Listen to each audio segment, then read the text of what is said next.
நம்ம தமிழக வெற்றி கழகத்துல தலைவர் தளபதி அவர்கள் 28 அணி இன்ட்ரடியூஸ் பண்ணியிருக்காரு. அதுல ஒண்ணுதான் குழந்தைகள் அணி அப்படிங்கிற ஒரு மிகச்சிறந்த அணி.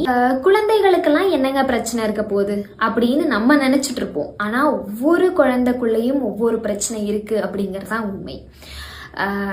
இப்போ ரீசெண்டா நடந்த கிருஷ்ணகிரி மாவட்டத்துல ஒரு 13 வயது மாணவி அரசு பள்ளி ஆசிரியர்களால பாலியல் வன்கொடுமைக்கு ஆளாக்கப்பட்ட சம்பவம் தொட்டு தினசரி நம்ம செய்தித்தாள்கள்ல படிக்கிறதாகட்டும், செய்திகள்ல கேட்கறதாகட்டும், நிறைய வன்கொடுமைகளை நாமளும் கேட்டு படிச்சுக்கிட்டே தான் இருக்கோம். 4 வயது குழந்தை பாலியல் வன்கொடுமைக்கு ஆளாக்கப்பட்டிருக்காங்க, 4 மாதம் 8 வயது குழந்தை, இப்படி நிறைய வன்கொடுமைகள். பெண் குழந்தைகளுக்கு எதிராக மட்டும்தான் பாலியல் வன்கொடுமைகள் சமுதாயத்துல நடந்துட்டு இருக்கான்னு கேட்டீங்கன்னா நிச்சயமா இல்லை. ஆண் குழந்தைகளுக்கு எதிராகவும் இப்ப நிறைய பாலியல் வன்கொடுமைகள் நடந்துகிட்டே தான் இருக்கு.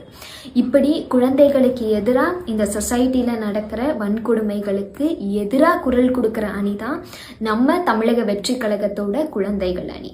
அது மட்டும் இல்ல, குழந்தைகளோட ஃபியூச்சர் அப்லிஃப்ட்மெண்ட்காக அவங்க கூட நின்று ஒர்க் பண்ற ஒரு மிகச்சிறந்த அணி தான் தமிழக வெற்றி கழகத்தோட குழந்தைகள்